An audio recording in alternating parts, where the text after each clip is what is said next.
नमस्कार दोस्तों, आज की इस वीडियो में हम सब्जेक्ट कोड BPAG 174 के दिसंबर 2022 के क्वेश्चन पेपर की चर्चा करेंगे कि पेपर किस प्रकार से आया है। इससे पहले जून 2022 का जो क्वेश्चन पेपर है ऑलरेडी चैनल पर अपलोड है और जो 14 चैप्टर हैं 14 में से 12 चैप्टरों की वीडियो ऑलरेडी चैनल पर अपलोड है। तो देखो, अगर आप ना 14 में से 10 चैप्टर भी अच्छे से कर लेते हो तब भी आपका ना बहुत अच्छे से पेपर हो जाएगा, एक भी क्वेश्चन नहीं छूटेगा, इस बात की गारंटी है। क्योंकि जो आपका एक क्वेश्चन पेपर है उसमें 8 क्वेश्चन आएंगे और 8 में से आपको कोई से 5 क्वेश्चन करने हैं। क्वेश्चन पेपर जो होगा वो दो भागों में होगा, पार्ट 1 में और पार्ट 2 में। जो इंग्लिश मीडियम के स्टूडेंट्स हैं वो वीडियो के एंड में जाकर अपना इंग्लिश मीडियम में क्वेश्चन पेपर देख सकते हैं। तो देखो, यहाँ पर लिखा हुआ है हर क्वेश्चन का आंसर आपको 500 वर्ड्स में लिखना है। 500 वर्ड्स का मतलब है कि लगभग आप 4 पेजों में आंसर लिखोगे। जैसे कि जो पूरी बुक है वो सस्टेनेबल डेवलपमेंट पे है, तो हर एक क्वेश्चन सतत विकास से रिलेटेड होगा। जैसा कि पहला क्वेश्चन है कि सतत विकास के एकीकृत प्रणाली दृष्टिकोण और औद्योगिक क्षेत्र दृष्टिकोण का परीक्षण कीजिए। ये जो क्वेश्चन है ये है चैप्टर नंबर 3 से, क्योंकि चैप्टर नंबर 3 का नाम ही है सतत विकास के दृष्टिकोण और इसमें सतत विकास के सारे दृष्टिकोणों का वर्णन किया जाएगा। अगला क्वेश्चन है सतत विकास के सामाजिक घटकों का वर्णन कीजिए। तो चैप्टर नंबर 2 की वीडियो ऑलरेडी चैनल पर अपलोड है। तो चैप्टर नंबर 2 से जो आप पढ़ोगे तो उसमें लिखा होगा सतत विकास के विभिन्न सामाजिक घटकों का वर्णन किया गया होगा। तो उसमें से आप यहाँ से आंसर लिखोगे। यानी कि जो क्वेश्चन नंबर 1 है ये चैप्टर नंबर कहाँ से है, 3 से है, और जो क्वेश्चन नंबर 2 है ये कहाँ से है, चैप्टर नंबर 1 से।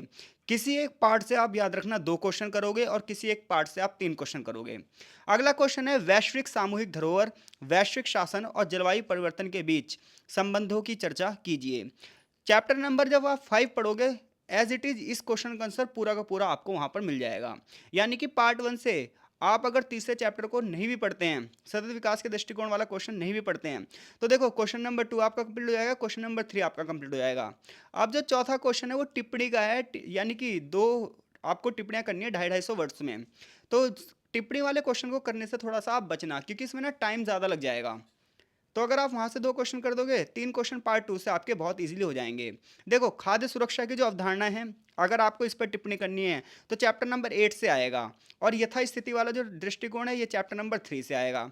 तो पार्ट 1 से आप 2 क्वेश्चन कर सकते हो, और अगर आपको 3 आते हैं तो आप 3 भी कर सकते हो। अब बात करते हैं इस क्वेश्चन पेपर के पार्ट 2 की। पार्ट 2 में पहला क्वेश्चन है जलवायु परिवर्तन का अर्थ बताओ और प्रभावों की चर्चा बताओ। अब देखो, जो जलवायु परिवर्तन वाला जो चैप्टर है वो है चैप्टर नंबर 5। चैप्टर नंबर 5 का नाम ही है, उसमें दो चीज़ों की बात की जा रही है, एक वैश्विक सामूहिक धरोहर की और एक जलवायु परिवर्तन की अवधारणा। ऑलरेडी चैनल पर जो है लेक्चर अपलोड है, आप उसे बहुत ध्यान से सुन लो। 1 मिनट में ये क्वेश्चन आपका कंप्लीट है। देखो, कुछ बच्चे ऐसे होते हैं जो ना पता क्या करते हैं, वो लपेटा मार आंसर करते हैं। तो देखो, लपेटा मार आंसर करने पे नंबर भी पूरे नहीं मिलेंगे। अगर आप हेडिंग बनाकर लिखोगे, 20 नंबर का क्वेश्चन है, कम से कम 8 से 10 हेडिंग बनाओगे, छोटे छोटे पैराग्राफ बांटोगे, तो नंबर आपको ज़्यादा मिलने की संभावना है। क्वेश्चन नंबर 6 है सतत विकास और खाद्य सुरक्षा के बीच संबंध बताओ। तो चैप्टर नंबर 8 से ये क्वेश्चन आपको मिलेगा। स्वास्थ्य और स्वच्छता में हरित प्रौद्योगिकी की भूमिका बताओ। तो स्वास्थ्य और सुरक्षा में हरित प्रौद्योगिकी की जो भूमिका है ये चैप्टर नंबर 9 से आपको पूरा का पूरा क्वेश्चन जो है मिल जाएगा। 8वां क्वेश्चन फिर से टिप्पणी वाला है, किसी भी 2 पर आप टिप्पणी कर सकते हो कि पर्यावरणीय संरक्षण के लिए मूल निवासियों का क्या महत्व है।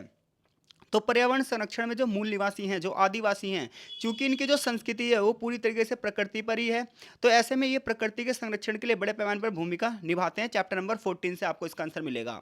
और सतत विकास की हमें आवश्यकता क्यों है, तो पूरी की पूरी किताब में हमने सतत विकास को ही पढ़ा है। तो सस्टेनेबल डेवलपमेंट की आवश्यकता हमें इसलिए है क्योंकि आने वाली पीढ़ियों का भी संरक्षण हो सके, आने वाली पीढ़ियां भी अपना विकास कर सके। तो पूरी किताब से एक छोटा सा आंसर आप इसका बनाओगे। तो देखो, पार्ट 2 अगर आप देखोगे तो आसान है, इसमें से कोई से भी आप 3 क्वेश्चन निपटा सकते हो, क्योंकि बात की सारी वीडियो भी अपलोड है। ऑलरेडी 3rd चैप्टर और 4th चैप्टर की वीडियो अपलोड नहीं है, वो भी कोशिश करूंगा मैं, अगर एग्जाम से पहले अपलोड हो जाएंगे तो हो जाएंगे, वरना जरूरत नहीं है। 14 चैप्टरों में से अगर आप 10 चैप्टर बहुत अच्छे से पढ़ लेते हो ना, तो भी आपकी चीज़ें कंप्लीट हो जाएंगी। आई होप सो चीज़ें आपको समझ में आई हैं और सारे के सारे लेक्चर भी आपको समझ में आए होंगे। मिलते हैं आपसे नेक्स्ट सब्जेक्ट कोड की वीडियो के साथ और नेक्स्ट सब्जेक्ट कोड के क्वेश्चन पेपर के साथ। तब तक के लिए आपका बहुत बहुत धन्यवाद।